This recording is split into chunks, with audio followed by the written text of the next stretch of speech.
Om Namo Bhagavate Vasudevaya.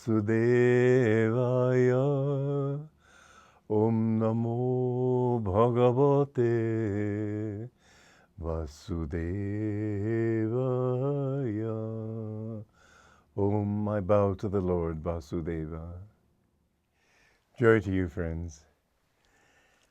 We were talking from verse 45 on the gunas, and I said that the next time I would talk about the Vedas, which are also mentioned in this stanza, this sloka. And it's a very interesting thought. Why would the Vedas, which are a very high scripture, why would they give people techniques for finding a wife, a husband, having children, becoming wealthy, beating one's enemy, etc.? And the answer that my guru gave was, I think, very interesting. He said that people will look for these things anyway, but if they can find some spiritual source for their success in it, then their gratitude will go to their spiritual source, and they will think more in terms of God than if they got it only through their own materialistic efforts. And so bringing the gods into the picture through your karma kand, through doing ceremonies and reciting mantras and so on to achieve the inner success, the worldly success that you want, then your gratitude will go more to that than to your own ego. And so the thought is that in that way they too can rise.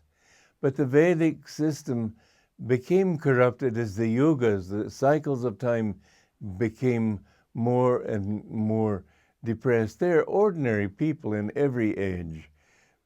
And so even in the higher ages, you will find worldly people who want all these outward goals. But at the same time, in the time of when Krishna and Arjuna were having their dialogue about the Gita, it was the end of Dwapara and the beginning of Kali Yuga. And it was during that period too that Buddha tried to turn people away from the Vedas because they were using them as a crutch. They didn't have to do anything, God would do everything. That kind of thinking. Well, Krishna gave the teaching to Arjuna also, get away from the dependence on the Vedas. What he meant, dependence on that aspect of the Vedas. And in fact, in the next stanza, he says a very interesting thing. To the knower of Brahman, the Supreme Spirit, the Vedas are of no more use than a well when the land all around is in flood. That's stanza 46. It's a very beautiful sloka, because when you have God, my guru used to say that get to know the owner of the castle first. He can take you around and show you everything there is to know about the garden. But if you try to reach the palace through the garden, you'll take forever. You'll never get there. So Krishna is saying to Arjuna, forget all that teaching about the nature of this world and how to use this nature and how to use the higher entities in this universe or beyond this universe to reach, to satisfy your desires. Go to God. When you know Him, they're of no more use than well when you have the whole countryside in flood. So Krishna is saying also to Arjuna here, this is going back to 45,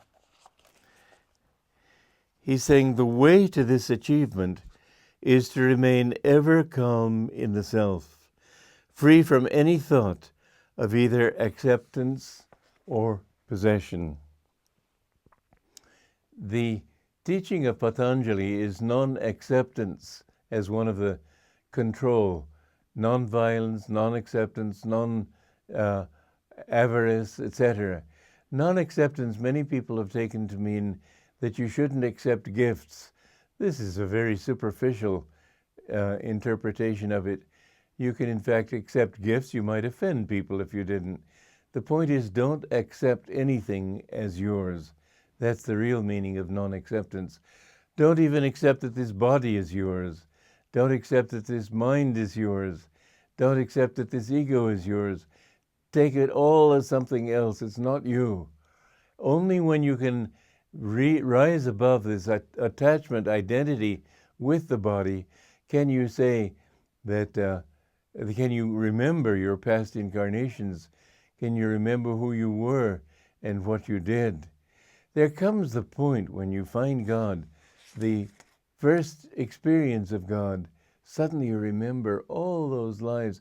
Christian saints who have known God, they've known these things, and in some of them have talked about it, but mostly privately, confidentially. That's in this age when the subject of reincarnation is more of a Western concern. But they don't dare talk about these things because they know that then they won't be able to give what they really have to give people, because the church will disallow them from teaching. But of course, what they really have to give people is helping them to love God. The goal of all life is to love God, and through that love to merge in Him. But Arjuna is being told, don't accept anything as yours, don't reject anything, don't have a desire for possession, just be complete in yourself. Then you will find that you go beyond those Vedas. But a very interesting thing is that when you don't do those ceremonies, but give yourself to God, somehow everything comes to you. All things reject thee who rejectest me. But if you accept God, you'll find that even in the smallest ways, God does take care of you and supplies your needs. And I have seen this in my life. I've been practicing these teachings for several decades, quite a few decades. And I can say with certainty that whenever I needed anything, there it was. You will find that God takes care of your least little desires. One time, my parents were living in France, and although they were stationed in Bordeaux, France is close to Switzerland, and I kept thinking it would be nice if I could, because I went to school in Switzerland as a child for a while, and I loved Swiss chocolate, so I was thinking it would be so nice for them to send me some Swiss chocolate, but the desire was so superficial that it just didn't ever occur to me to even remember it when I wrote to them, and which I have to admit was not as often as it should have been. Anyway, a week before my birthday, I suddenly thought, oh, it's a pity I didn't ask for chocolate. It would have been nice for my birthday. And I said this to God, whom I think of as Divine Mother. And the day before my birthday, I received a package in the mail, not from my parents, but from somebody in our congregation in the church in Hollywood. And this lady said that I saw these Swiss chocolates, and I was thinking of, I thought you would like them, and I wanted to give them to you for your, just as a gift. She didn't know it was my birthday. She didn't know I liked Swiss chocolates. She didn't know I'd had this slight desire for Swiss chocolates. I was so touched that such an unimportant and insignificant desire as Swiss chocolates, even that Divine Mother would satisfy it because I told her about it, that I shared almost all of them with my fellow monks. But it's so touching to know that God does take care of you if you don't want anything for yourself, and if you give everything to Him. He watches over you. Don't need to worry. Joy to you.